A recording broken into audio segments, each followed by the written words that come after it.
Good morning students. Class 12 में lesson 4 जो है लगभग वो कंप्लीट हो चुका था। ठीक, तो आज जो लेसन शुरू करेंगे वो लेसन 5 है, जो चैप्टर 5 शुरू होगा और चैप्टर का नाम है वंशागत एवं विभिन्नताएं।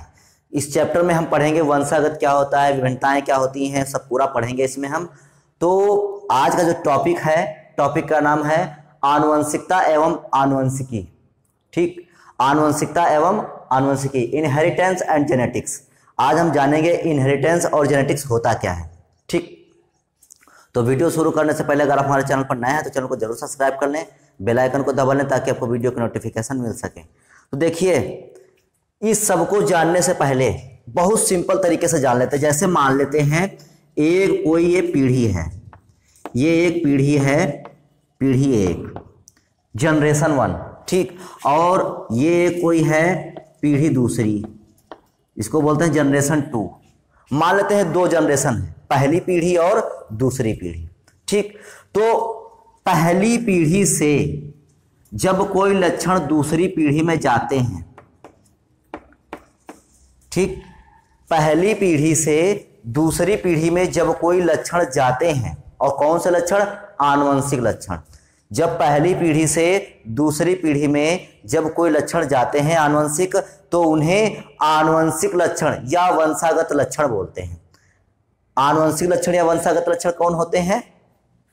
जैसे आपसे पूछा जाए कि आनुवंशिक लक्षण या वंशागत लक्षण कौन होते हैं, तो एक पीढ़ी से दूसरी पीढ़ी में जो आनुवंशिक या वंशागत लक्षण पहुंचते हैं, ऐसे लक्षणों को आनुवंशिक या वंशागत लक्षण कहते हैं। तो ये पहली परिभाषा थी आपकी कि वंशागत या आनुवंशिक लक्षण क्या होते हैं, हेरिडिटी और जेनेटिक कैरेक्टर्स क्या होते हैं। तो जीवों के वे लक्षण जो एक पीढ़ी से दूसरी पीढ़ी में जाते हैं, आनुवंशिक या वंशागत लक्षण कहलाते। बता ही चुके आपको कि एक पीढ़ी से दूसरी पीढ़ी में, जैसे कोई जीवधारी है तो उसकी एक पीढ़ी से दूसरी पीढ़ी में जो लक्षण आनुवंशिक लक्षण जाएंगे तो उन आनुवंशिक लक्षणों को क्या कहेंगे? वंशागत लक्षण या आनुवंशिक लक्षण कहेंगे।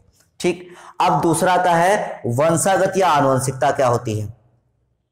वंशागत या आनुवंशिकता क्या होती है? देखिए, एक पीढ़ी से दूसरी पीढ़ी में जो लक्षण पहुंचे उनको क्या कहा गया? आनुवंशिक लक्षण कहा गया। और इस क्रिया को, मतलब एक पीढ़ी से दूसरी पीढ़ी में आनुवंशिक लक्षणों के पहुंचने की क्रिया को, क्या चीज?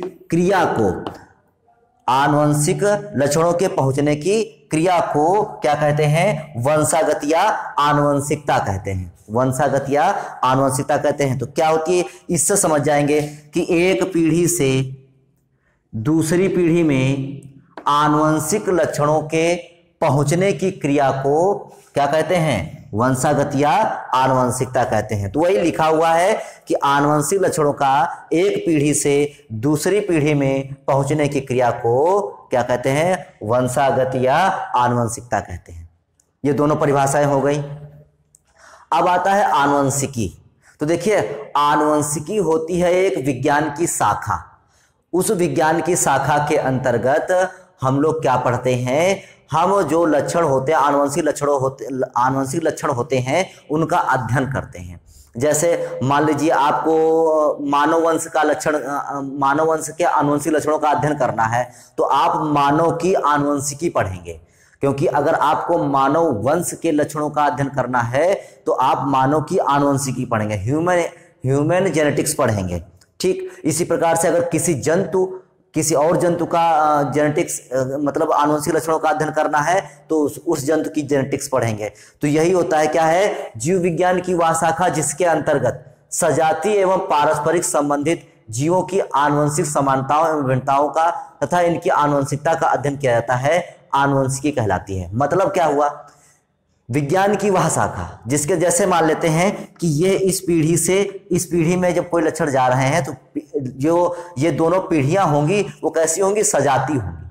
सजाती मतलब एक ही जाति की। जैसे ये मानव है तो ये भी मानव होगा, तो ऐसे क्या कहेंगे? सजाती। पारस्परिक संबंधित, क्योंकि ये दोनों जो पीढ़ियां वो कैसी होंगी, आपस में एक दूसरे से रिलेटेड होंगी, तो ये पारस्परिक संबंधित होंगी। जीवों की आनुवंशिक समानताओं, क्योंकि इसमें कुछ दोनों में समानताएं भी होंगी और कुछ विभिन्नताएं भी होंगी दोनों पीढ़ियों में। तो इन जीवों की आनुवंशिक समानताओं विभिन्नताओं का तथा इनकी आनुवंशिकता का, किसका, आनुवंशिकता का, इनहेरिटेंस का अध्ययन किया जाता है। तो इस शाखा को क्या कहते हैं, आनुवंशिकी कहते हैं, जेनेटिक्स कहते हैं। ठीक, तो जीव विज्ञान की वह शाखा जिसके अंतर्गत सजातीय एवं पारस्परिक संबंधित जीवों की आनुवंशिक समानताओं विभिन्नताओं का अध्ययन किया जाता है, तो उस शाखा को क्या कहते हैं, आनुवंशिकी या जेनेटिक्स कहते हैं। ठीक, और जेनेटिक्स शब्द का प्रयोग सर्वप्रथम किसने किया था, जेनेटिक्स शब्द का प्रयोग सर्वप्रथम बेटसन ने 1905 में किया था। ये बहुत ज्यादा, तीनों बहुत ज्यादा इंपॉर्टेंट हैं, क्योंकि किसी भी चीज को अगर पूछा जाएगा तो आपसे प्रश्न ऐसे पूछा जाएगा कि आनुवंशिकता क्या होती है, और जो है अगला क्वेश्चन जुड़ा होगा उसमें, तो इस परिभाषा को पूछकर कोई दूसरी परिभाषा पूछ सकते हैं। तो ये परिभाषाएं इंपॉर्टेंट है, तो इस परिभाषा को आप समझ लीजिए। ठीक, तो आज के लिए इतना ही। कल हम आपको जो नेक्स्ट वीडियो बनाएंगे तो उसमें हम मेंडल के तीनों नियम बताएंगे। ठीक, तीनों नियम क्या होते हैं, किस पर आधारित होते हैं। तो आज के लिए बस इतना ही, कल फिर मिलेंगे एक नए वीडियो के साथ, तब तक के लिए धन्यवाद।